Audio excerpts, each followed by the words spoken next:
ქრისტესთან შეხვედრა შეუძლებელია არა თუ ეხლა, არამედ მოციქულთა დროსაც კი, როდესაც მოციქულებმა მკვდრეთით აღმდგარი მაცხოვარი იხილეს.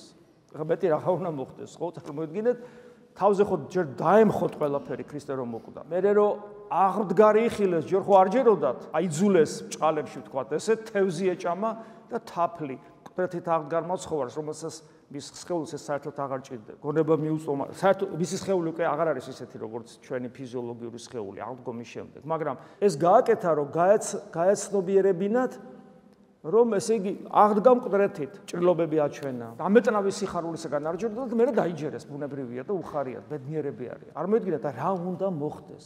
მკვდრეთით აღდგარი მაცხოვარი იხილეს და მათ თვალწინ დგას და 40 დღე ასწავლის ხდება პერიოდულად და ასწავლის მათ სასუფეველის შესახებ ესაუბრება. მეტი რაღაცა საჭირო.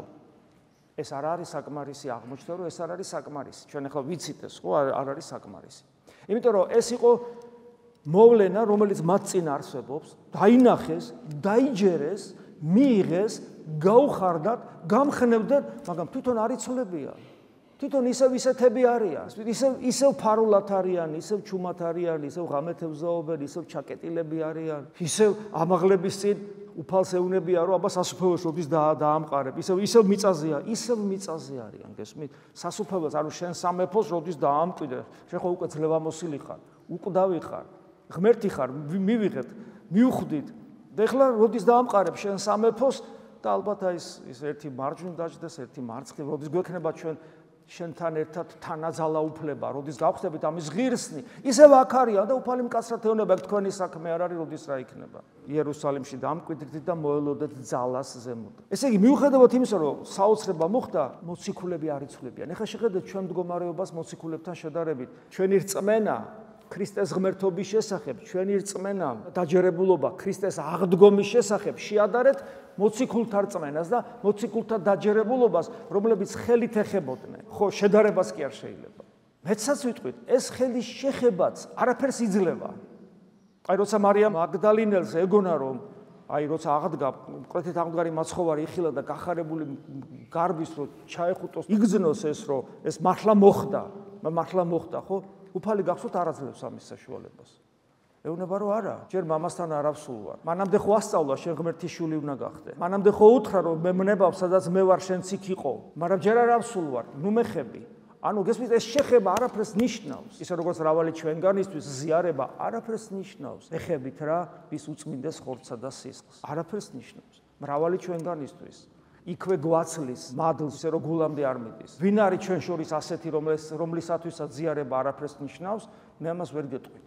მე შეიძლება ჩემი ვარაუდები გამოვთქვა ზოგიერთ თქვენგანზე, მაგრამ ერთ-ერთზეც კი არ გეუბნებით ამას. იმიტომ რომ ღმერთს არ გამოუცხადებია ჩემთვის და დარწმუნებული არა ვარ. მაგრამ ეს ნიშნავს იმას, რომ მუდამ გვეშინოდეს, ვეზიარები კი მე, რომ ჭამ, რომ ყლაპავ, ვეზიარები?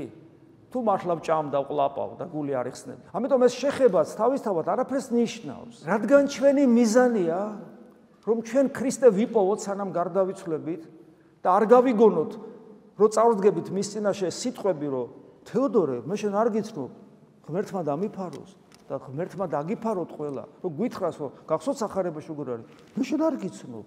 ვინ ახარ? ორი შემთხვევაა ხო სახარებაში ასეთი და ერთ-ერთ შემთხვევაზე რას ამატებს? მე შენ არ გიცნობ მოქმედო და რას ეუბნება? უსჯულოებისა. და ვის ეუბნება?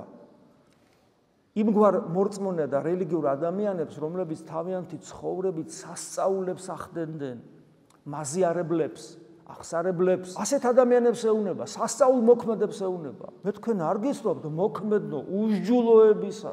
არ არის ახლა ეს სიტყვები საშიში და ზოგიერთისთვის დამაბნეველი, ვინც არის ის, რომ თურმე მთავარი ქრისტესთან პიროვნული ერთობაა და ეს ყველაფერი, რასაც ვაკეთებთ, ამისთვის ხდება.